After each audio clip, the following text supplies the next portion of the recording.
Assalamualaikum warahmatullahi wabarakatuh.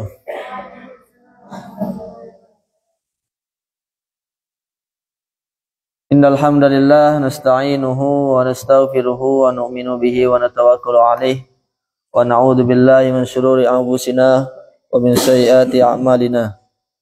May yahdihillahu fala mudilla lahu wa may yudlilhu fala hadiyalah. Asyhadu an la ilaha illallah wa asyhadu anna Muhammadan abduhu wa rasuluh. Allahumma salli wa sallim ala sayyidina Muhammad wa ala ali sayyidina Muhammad. Kama sallaita wa salamta wa barakta ala sayyidina Ibrahim wa ala ali sayyidina Ibrahim fil alamin innaka Hamidum Majid. Qala Allah Ta'ala fi kitabihil karim, yarfa'illahu alladhina amanu minkum walladhina utul ilma darajat. Wa qala Rasulullah sallallahu alaihi wasallam, man salaka tariqan yaltamisuhu fi ilman sahalallahu tariqan ilal jannah. Atau kama qala Rasulullah sallallahu alaihi wasallam. Alhamdulillah, santriwan santriwati yang dimuliakan Allah Subhanahu wa taala. Allah Subhanahu wa taala ketika menciptakan seorang hamba, seorang makhluk ke muka bumi, maka Allah sudah jamin. Yang pertama ajalnya, yang kedua rizkinya, yang ketiga takdir baik maupun buruknya.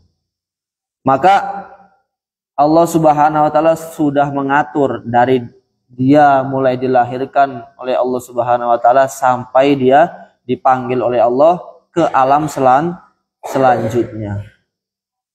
Maka begitu juga orang yang dimudahkan oleh Allah Subhanahu wa taala dalam kebaikan, dimudahkan oleh Allah Subhanahu wa taala dalam rezekinya, berarti dia ajalnya, takdirnya, rezekinya berjalan dengan baik.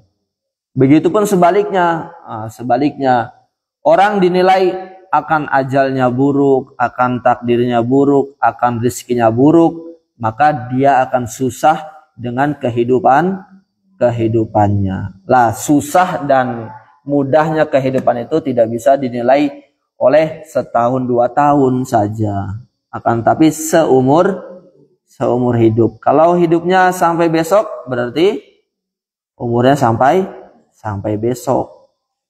Kalau masih 10 tahun, 30 tahun, 80 tahun, 100 tahun, berarti umurnya masih panjang.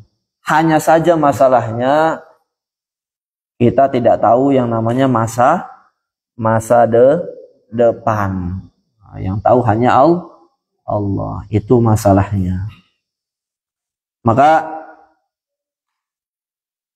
di sini kita kembali ke hadis tentang sawabu man satara aurata akhihil muslim. Pahalanya orang yang menutup aib saudara muslimnya. Bismillahirrahmanirrahim. An Nabi Hurairah radhiyallahu anhu. Dari Sayyidina Abi Hurairah radhiyallahu anhu. Anna Rasulullah sallallahu alaihi wasallam, sesungguhnya Rasulullah sallallahu alaihi wasallam bersabda, qol la yasturu abdun, tidak akan menutup aib seorang hamba, abdan kepada hamba yang lain, fid dunya, selama di dunia, illa satarahullah, kecuali Allah Subhanahu wa taala akan menutup aibnya yaumal qiyamati, pada hari kiamat. Rawahu Muslim. Yang dimaksud aib adalah ketika seseorang mengetahui jejak ketidakbaikannya di masa lalu. Ketika orang lain tidak membuka aibnya saudara muslimnya, maka Allah Subhanahu wa taala akan tidak juga membuka aibnya di hari kiamat. Tetapi berbeda dengan Allah sudah menutup aibnya, akan tetapi dia buka sendiri. Alangkah buruknya orang seperti itu. Jadi orang yang nggak tahu apa-apa tentang diri kamu, tapi kamu membuka aib diri kamu sendiri, itu sudah alangkah buruknya. Karena apa? Karena Allah Subhanahu wa taala sudah tutup. Maka rezeki itu, termasuk rezeki adalah Allah tutup aib kita. Itu rezeki, bukan rezeki tentang hal harta saja, tapi aib Allah tutup, itu adalah rezeki. Kesehatan rezeki. Coba bayangkan, orangnya sehat, orangnya banyak hartanya, tapi aibnya Allah buka. Bagaimana? Alangkah buruknya orang yang seperti itu, alangkah ruginya. Tapi berbeda, orangnya sakit, tetapi aibnya Allah tutup. Bagaimana? Maka orang itu mulia saja di pandangan manusia.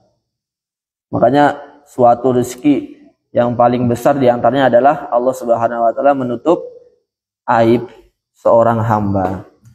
Wa anhu, dan diriwayatkan dari Sayyidina Abi Hurairah radhiyallahu anhu juga, anin Nabi sallallahu alaihi wasallam, dari Nabi sallallahu alaihi wasallam, qala, beliau bersabda, man nafasa an muslimin, barang siapa melonggarkan dari seorang muslim, kurbatan, satu kesusahan, min kurabid dunya, dari kesusahan dunia, nafasallahu anhu, maka Allah Subhanahu wa taala akan melonggarkan darinya kurbatan, satu kesusahan, min kurabi yaumil qiyamati, dari kesusahan pada hari kiamat. Nah, ini satu keistimewaan diantaranya yang Allah Subhanahu wa taala berikan kepada umatnya Rasulullah. Apa? Satu kebaikan dibalas satu kebaikan, dan akan dilipat gandakan sesuai dengan niatnya. Lah, keistimewaannya apalagi ketika seorang muslim memudahkan, melonggarkan urusannya saudara muslim yang lain satu saja, maka Allah balas di akhirat. Yang mana akhirat itu nggak ada yang tahu kesusahannya. Mungkin sudah diiming-iming. Banyak hadis yang menyebutkan kesusahan-kesusahan padang mahsyar, kesusahan alam barzah, kesusahan yaumul mizan, dan masih banyak lagi. Setelah alam dunia ini sangat banyak alam yang harus dilewati oleh manusia. Lah, salah satu yang memudahkan urusan kita nanti di akhirat, ketika kita mementingkan saudara muslim kita dibandingkan diri kita. Memudahkan tuh ya sangat banyak perkara yang memudahkan untuk saudara muslim. Karena ujian atau enggak keresahan manusia itu beda-beda. Seperti misalnya kamu minjem gelas habis minum. Ketika ngembaliin dalam keadaan bersih, gimana rasanya? Longgar enggak? Orang yang punya gelas dikembalikan gelasnya dengan keadaan bersih, longgar. Dia minjam tip X, ya, minjam tip X, terus tip X-nya dikembalikan.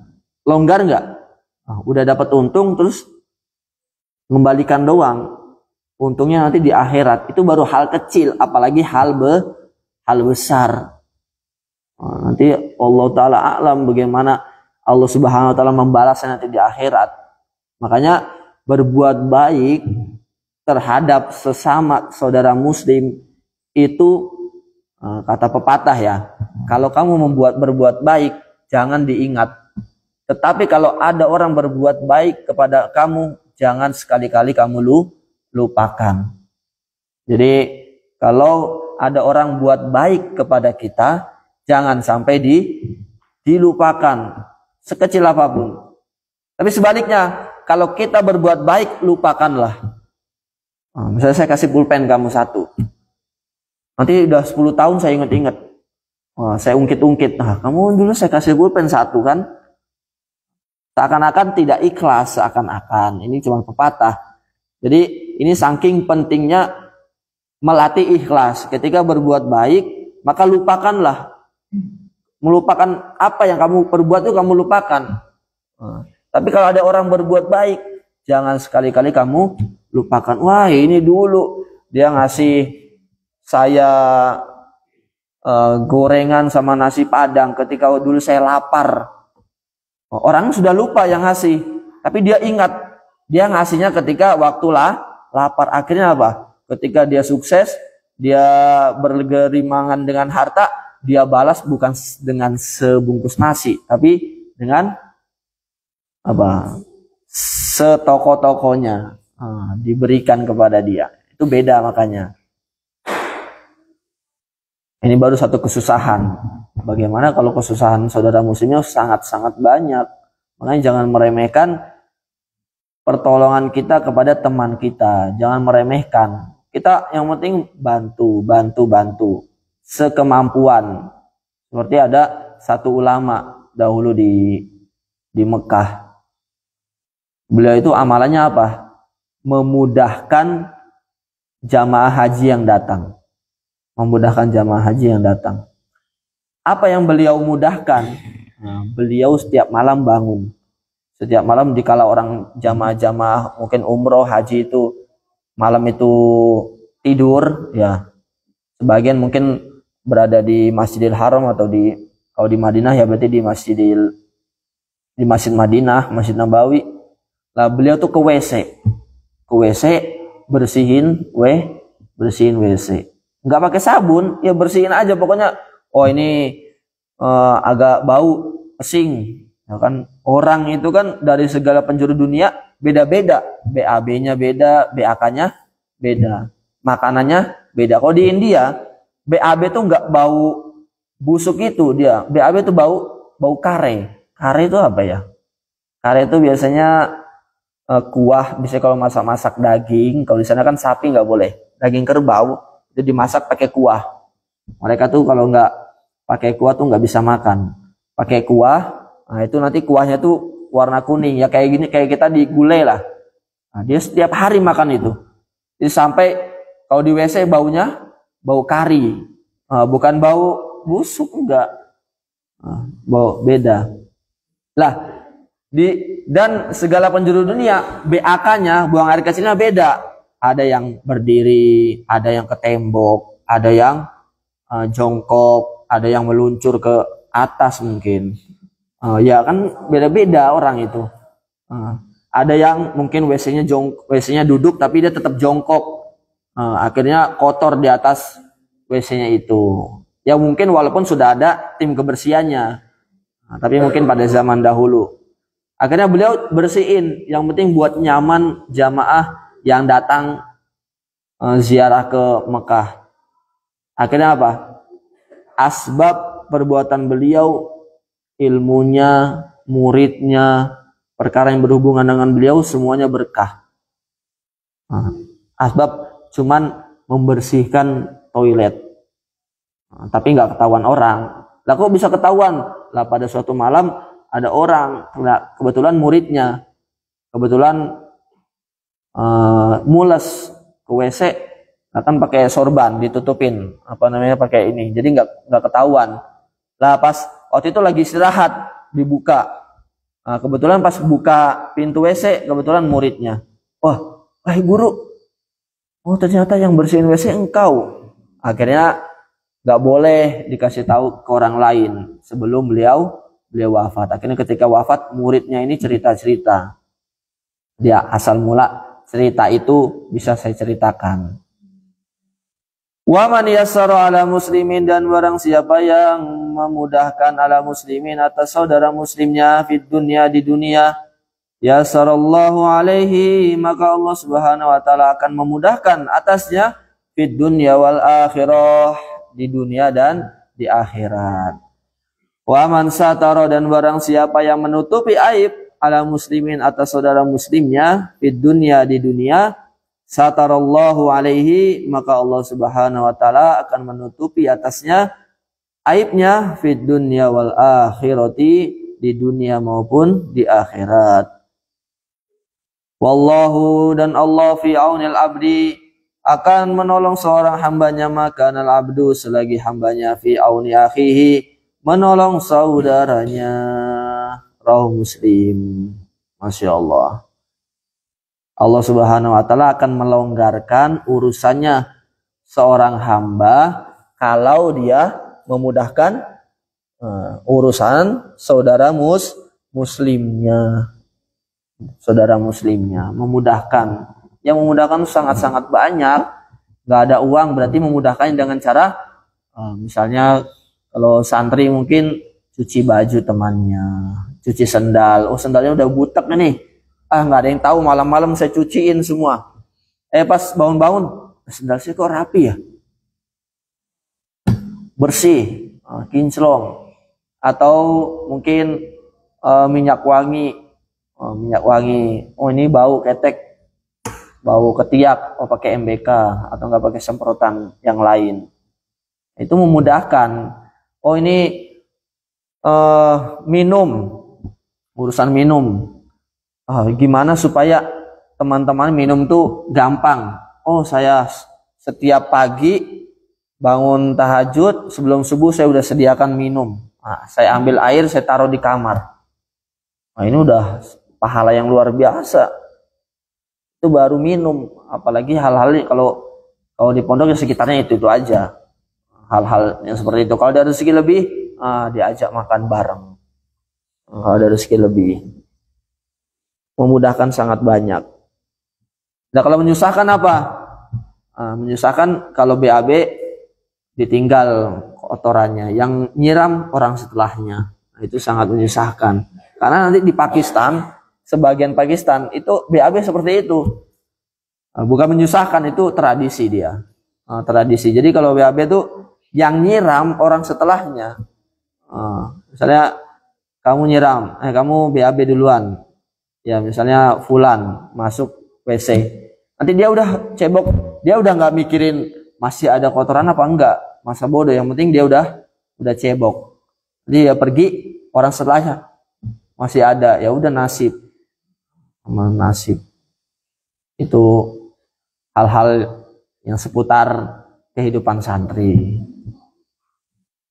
Kayak jalan, ya jalan ada batu, disingkirkan.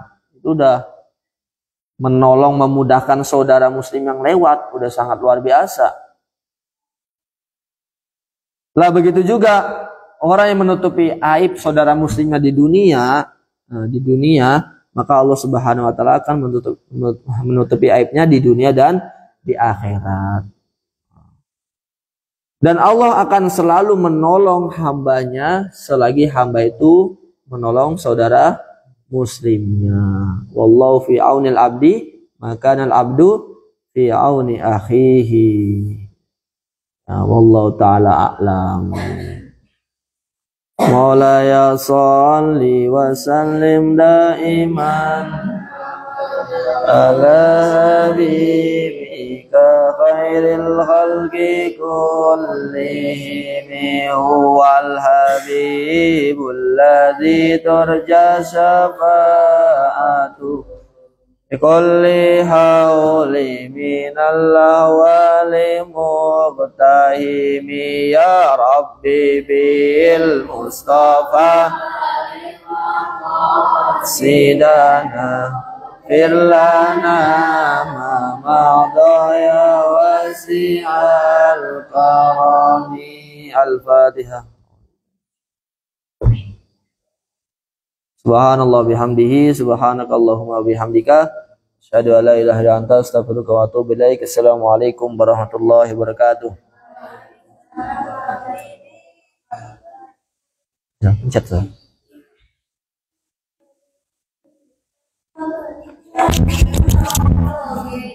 Silang.